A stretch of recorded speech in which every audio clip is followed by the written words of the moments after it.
नमस्कार, आप देख रहे हैं आर्या न्यूज और आपके साथ मैं हूं प्रियंका तिवारी। इस खास पेशकश में आप सभी का स्वागत है।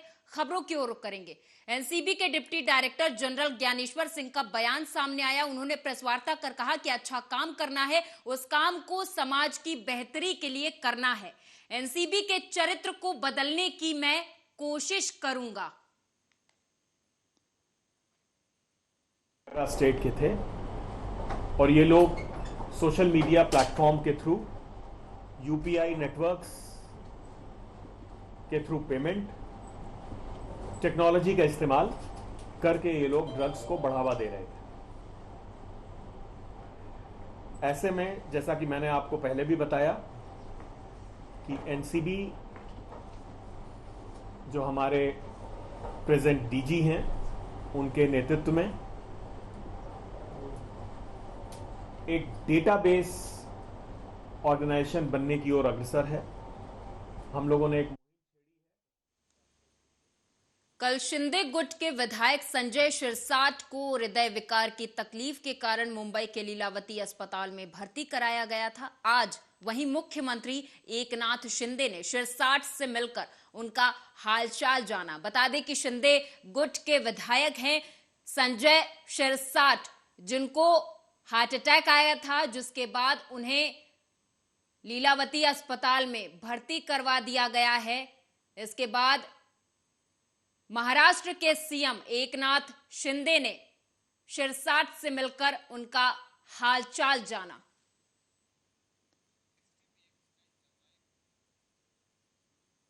अहमदनगर के संगमनेर तालुका में पुलिस ने स्थानीय व्यापारियों के साथ बैठक कर दिवाली के समय चोरों से सावधानी बरतने की जानकारी दी। संगमनेर तालुका में आए दिन दुकानों में चोरी की घटनाएं हो रही हैं। दिवाली के अवसर पर चोरी की घटनाओं में बढ़ोतरी हो सकती है। इसी आशंका के तहत चोरी की वारदातों से बचने के उपायों की जानकारी देते हुए स्थानीय पुलिस ने व्यापारियों के साथ बैठक की। आज घारगाव पोलीस स्टेशनच्या हद्दीत साकूर या गावी सगळ्या व्यापाऱ्यांची दिवाळी सणानिमित्ताने बैठक घेण्यात आली। दिवाळी सणानिमित्ताने बऱ्याच ठिकाणी किराणा दुकान, कापड दुकान, नंतर सोनारांचे दुकान इथं चोऱ्या होत असतात। इतर दुकानात चोऱ्या होत असतात आणि त्यावेळेस दुकानांमध्ये मोठ्या प्रमाणावर माल हे व्यापारी भरत असतात। अशा वेळी सदर मालाची किंवा मालमत्तेची हानी होणे किंवा नुकसान होणे यासाठी व्यापाऱ्यांबरोबर बैठक घेतली। व्यापाऱ्यांना आम्ही सूचना केल्या। प्रत्येक व्यापाऱ्याला आम्ही सांगितलेले की आपल्या मालमत्तेची या पोलिसांना। पूरे देश में सोशल मीडिया और ऑनलाइन शॉपिंग का उपयोग किया जा रहा है। ऐसे हालात में साइबर क्राइम भी चरम सीमा पर है। इसलिए नव युवकों को साइबर क्राइम से संबंधित जानकारी दी जानी चाहिए। इसी उद्देश्य से पुलिस की ओर से महाविद्यालय के विद्यार्थियों का मार्गदर्शन किया गया, उन्हें जानकारी दी गई। तो जळगाव पोलीस या दलातर्फे MGM कॉलेजमध्ये आम्ही आज हे लेक्चर आयोजित केलं होतं, ज्याच्यामध्ये सायबर क्राईमचं जे इन्फॉर्मेशन आहे, सायबर क्राईम कसे प्रकारे आपण प्रिव्हेंट करू शकतो असे त्याची माहिती लोकांना दिलेली आहे। तर लोकांना कशी माहिती देणार, तर यांचा आम्ही एक टार्गेट केलं आहे। तर हा विद्यार्थी जो वर्ग आहे तो केलेला आहे। विद्यार्थी वर्गांना सांगू इच्छितो, कारण की विद्यार्थी वर्ग जो आहे तो सगळ्यात लवकर कॅच करेल सायबरच्या गोष्टी आहेत। वरतून विद्यार्थी वर्ग त्यांच्या आईवडिलांना सांगू शकतो आणि अशा प्रकारे विद्यार्थी वर्ग मार्फत आम्ही लोकांपर्यंत पोहोचायचा प्रयत्न करतो। इथं हा जो आम्ही सेशन घेतलेला आहे, आम्ही प्रयत्न करतो आहे की विद्यार्थी वर्गाला आम्ही एक सायबर हिरो अशा प्रकारे बनवून त्यांना सगळी इन्फॉर्मेशन देऊ, त्यांना ट्रेन करू आणि हेच विद्यार्थी वर्ग जेव्हा त्यांच्या घरी जातील, त्यांच्या आईवडिलांना सांगतील, त्यांच्या नातेवाईकांना सांगतील आणि त्याच प्रकारे त्यांना अवगत करतील, त्यांना एनलायटन करतील आणि या प्रकारे आपण जास्तीत जास्त सायबर फ्रॉड थांबवू शकतो। अशा औरंगाबाद के भाजी मार्केट में खुलेआम अवैध शराब बेची जा रही है। शराबियों के द्वारा नशा पर महिलाओं से छेड़छाड़ की घटनाएं भी सामने आ रही हैं। बावजूद इसके पुलिस ने आंखें बंद कर रखी हैं। औरंगाबाद के मुकुंदवाड़ी इलाके में स्थित भाजी मार्केट में खुलेआम अवैध शराब की बिक्री की जा रही है। इस शराब के अड्डे पर विद्यार्थियों तक को शराब बेची जा रही है। शराबियों के द्वारा सब्जी खरीदने आई महिलाओं को छेड़ा जाता है। हैरानी की बात यह है कि मामले की शिकायत मिलने के बावजूद पुलिस कोई कार्रवाई नहीं कर रही है। सरकार मान्य एकच दुकान आहे, मुकुंदवाडी दारूचं दुकान विक्रीचं एकच सरकार मान्य दुकान आहे आणि ते एक सरकार मान्य दुकानाच्या भरोशावर इथे 15 ते 20 अवैध दारूचे दुकानं लागली आहेत, त्याला एकाला एक लागून अशी। मग हे प्रशासन काय करते इतक्या दिवसाचं? यांच्याकडे लक्ष का नाहीये प्रशासनाचं, पोलिसांचं? जर महिला अशा सुरक्षित राहिल्या तर या संभाजीनगरला दिल्लीची सारखी वेळ यायला काहीच वेळ लागणार नाही। इथलं वातावरण काय आपल्याला दिल्लीसारखं करायचं नाहीये, तर या गोष्टींना आत्ताच आळा बसायला हवा। ही आमची कठोर अगदी कळकळीची विनंती आहे आमच्या सगळ्या महिलांची, आमच्या सगळ्या महिलांकडनंही विनंती आहे की हे कठोरपणे याच्यावर कठोर आणि लवकरात लवकर कारवाई घेतली पाहिजे, नाही तर आम्ही याच्यावर तीव्र आंदोलन करू आणि याच्यावर खूप आंदोलन करू आणि दारूच्या दुकानं मग बंद करू। नाव काय आपलं? मनीषा खरे। सरकार मान्य समस्या अशा आहेत की भाजी मंडी आहे आणि इकडे दारूचा अड्डा आहे, काही अवैध दारू वगैरे विकले जाते, काही दारूच्या अड्ड्यावरचे लोक दारू पिऊन मुलींना व महिलांना भाजी घेण्यासाठी आलेले असताना छेडछाड करतात आणि काही चोऱ्या वगैरे करतात आणि त्रास देतात महिलांना त्रास होतो। संध्याकाळी येऊ की नाही तर समस्या होतात महिलांना की जायचं की नाही जायचं म्हणून। त्याच्यामुळं सगळंच भीतीचं वातावरण महिलांमध्ये आहे, त्याच्यासाठी हे बंद झालं पाहिजे आणि महिलांना सुरक्षा मिळाली पाहिजे। तो वहीं अगली खबर की ओर रुख करेंगे। दरअसल नवी मुंबई पुलिस आयुक्तालय में डीजल बिल घोटाला सामने आया है। पुलिस विभाग ने खारघर के एक पेट्रोल पंप के साथ कॉन्ट्रैक्ट किया था, जिसके तहत पुलिस विभाग की गाड़ियों में डीजल भरवाया जाता था और फिर पेट्रोल पंप संचालक बिल भेज देता था, जिसका भुगतान पुलिस विभाग की तरफ से किया जाता था। पिछले महीने जब खारघर के पेट्रोल पंप का बिल आया तो बिल की जांच करने वाले अधिकारी को उसमें कुछ खामी नजर आई, जिसके बाद उन्होंने आंतरिक जांच बिठाई, जिसमें सामने आया कि बिल में गड़बड़ी थी, जिसके बाद कुल 9 लोगों पर केस दर्ज किया गया है, जिसमें पुलिस विभाग का एक कांस्टेबल और ड्राइवर भी शामिल हैं। बाकी के लोग पेट्रोल पंप के मालिक और अन्य कर्मचारी हैं। हमारे जांच में, प्राथमिक जांच में निष्पन्न हो गए। उसके खिलाफ हमने खुद एफआईआर कलंगुली पुलिस स्टेशन में दी है। उसकी जांच अभी आगे गुना दाखिल होकर चल रही है। अभी तक किसी को अरेस्ट वगैरह किया है? वो संबंधित पुलिस स्टेशन के जो भी ऑफिसर है वो उसकी जांच अभी करेंगे और गुना दाखिल किसको अरेस्ट करना है क्या है वो उनका है। किस पीरियड में घोटाला हुआ है, कौन से मंथ में? ये फरवरी से है, 4-5 महीने का घोटाला। अभी सविस्तर जब गुना दाखिल रजिस्टर हो गया है। किसानों के लिए बहुत महत्वपूर्ण होती है खाद, लेकिन महाराष्ट्र के किसानों के लिए एक बेहद दुखद खबर है, क्योंकि धूलिया में कृषि खाद की गुणवत्ता की जानकारी लेने के इरादे से कृषि सह संचालक मोहन बाघ ने करीब 92 विभिन्न खाद के नमूनों की जांच करवाई। जांच के बाद करीब 19 खाद गुणवत्ता के आधार पर अप्रामाणिक पाए गए। इसी आधार पर 19 कंपनियों की खाद बिक्री पर रोक लगाई गई है। जिल्हा परिषद कृषी विभागामार्फत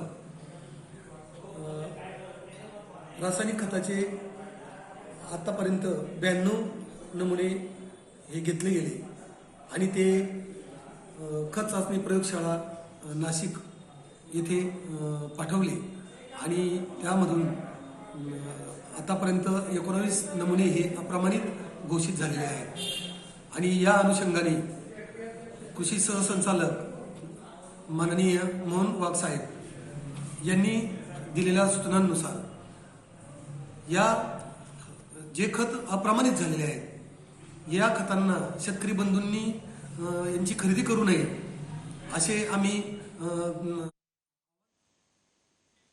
तो वहीं मुंबई क्राइम ब्रांच 9 को बड़ी सफलता हाथ लगी है। दरअसल क्राइम ब्रांच 9 के पूनी तावड़े को गुप्त जानकारी मिली थी कि जोगेश्वरी पश्चिम में एक बकरी पाले जाने वाली जगह पर किसी शख्स ने अवैध हथियार छिपा कर रखे हैं।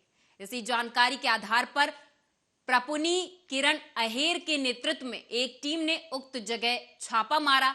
छापे के दौरान उस स्थान से 7 अवैध रूप से रखी तलवारें मिली। पुलिस ने आरोपी सैयद माजिद आलम को गिरफ्तार कर लिया है। पुलिस जांच में जुटी है कि आलम अवैध हथियार कहां से लाता है और किसे देता था।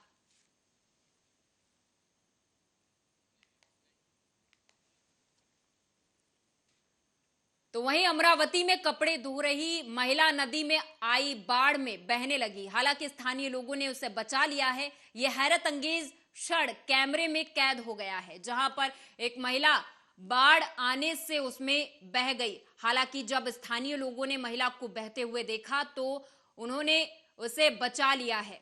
ये पूरी घटना कैमरे में कैद हो गई है। तस्वीरों में आपको दिखा रहे हैं किस तरीके से महिला बाढ़ में बहने लगी। उसके बाद स्थानीय लोगों ने महिला को बचा लिया है। हालांकि महिला सुरक्षित है और ये सब कैमरे में कैद हो गया है।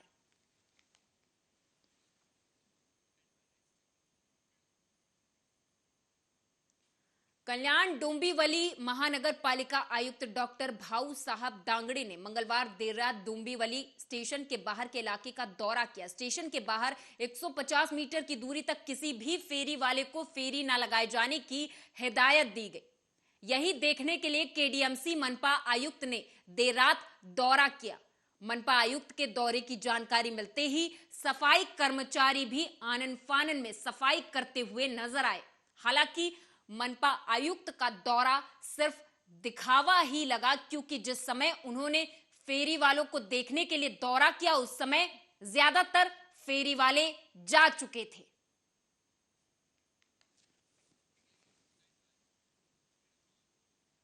अयोध्या से खबर है। बता दें कि अयोध्या में दीपोत्सव की तैयारियां जोरों पर की गई हैं। बता दें कि रामनगरी में इस बार अयोध्या में बना पिछला रिकॉर्ड एक बार फिर टूटेगा। इसके लिए लगभग 80% तैयारियां पूरी हो चुकी हैं। तो वहीं सूबे के मुख्यमंत्री योगी आदित्यनाथ भी दौरे पर अयोध्या आने वाले हैं, जिसे देखते हुए चप्पे चप्पे पर पुलिस बल कड़ी निगरानी रखे हुए है।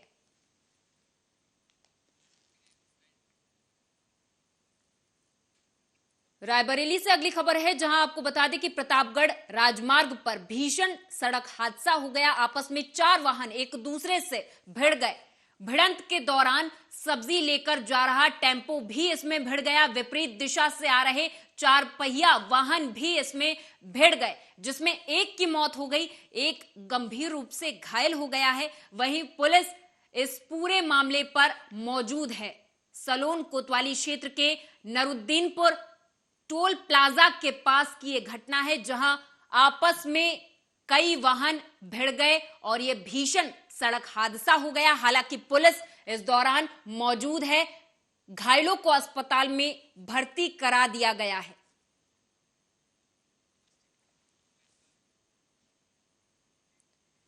यूपी के सीएम योगी आदित्यनाथ जब सांसद थे तभी उन्होंने वनटांगिया गांव को गोद लिया था। उसके बाद मुख्यमंत्री बने तो उन्होंने इस गांव के विकास पर पुरजोर ध्यान दिया। गौरतलब है कि यह गांव आजादी के बाद से ही विलुप्त था। यहां के लोगों को बुनियादी सुविधाएं भी नहीं मिल पा रही थी।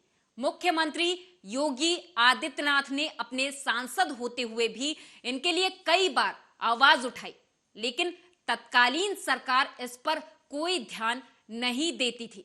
जब मुख्यमंत्री योगी उत्तर प्रदेश की कमान संभालने लगे तो उन्होंने इस गांव को और यहां के लोगों के जनजीवन को सुधारने के भरसक प्रयास किए और आज ये गांव किसी भी पहचान का मोहताज नहीं है। आपको बताते चले कि हर दीपावली में सीएम योगी आदित्यनाथ यहां पहुंचते हैं और इस गांव के लोगों के साथ दिवाली मनाते हैं। लेकिन अब इस गांव पर खनन माफियाओं का कब्जा होता हुआ दिखाई दे रहा है।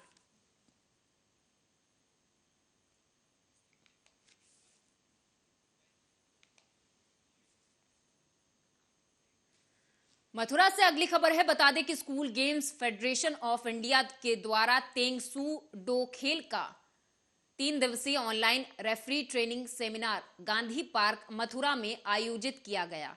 इस तेंग सूडो रेफरी सेमिनार के लिए Teng pseudo federation of India के राष्ट्रीय अध्यक्ष ग्रैंड मास्टर अरुण जांगड़ा को मुख्य ट्रेनर अधिकृत किया गया।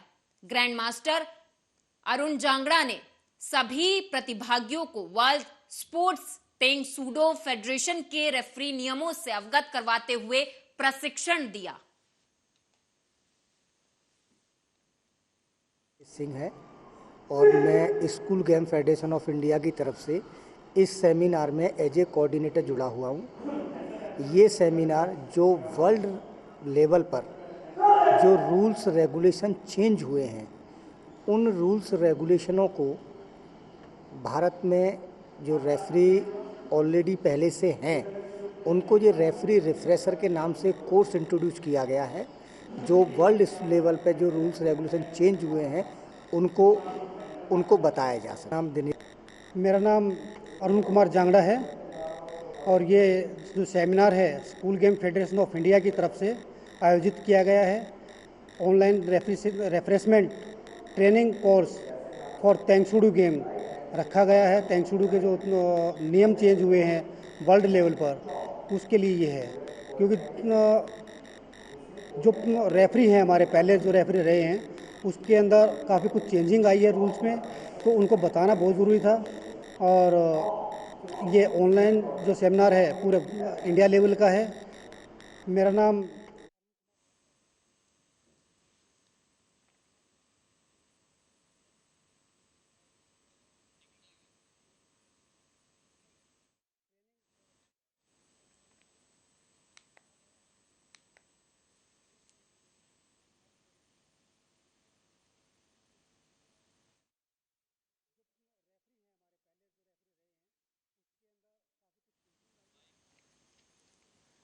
और इस बीच बड़ी खबर सामने आ रही है, जहां पर आपको बता दें कि दिल्ली कांग्रेस के नए अध्यक्ष बन गए हैं मल्लिकार्जुन खड़गे। बड़ी खबर दिल्ली से, जहां पर कांग्रेस के नए अध्यक्ष बन गए हैं मल्लिकार्जुन खड़गे। कांग्रेस अध्यक्ष का चुनाव जीत चुके हैं मल्लिकार्जुन खड़गे। कांग्रेस के नए अध्यक्ष बने हैं मल्लिकार्जुन खड़गे। मल्लिकार्जुन खड़गे को 8000 से ज्यादा वोट मिले हैं, जिसके बाद वो जीत गए हैं। मल्लिकार्जुन खड़गे नए कांग्रेस अध्यक्ष बन गए हैं। मल्लिकार्जुन खड़गे ने चुनाव में शशि थरूर को हरा दिया है। शशि थरूर को लगभग 1800 वोट मिले थे।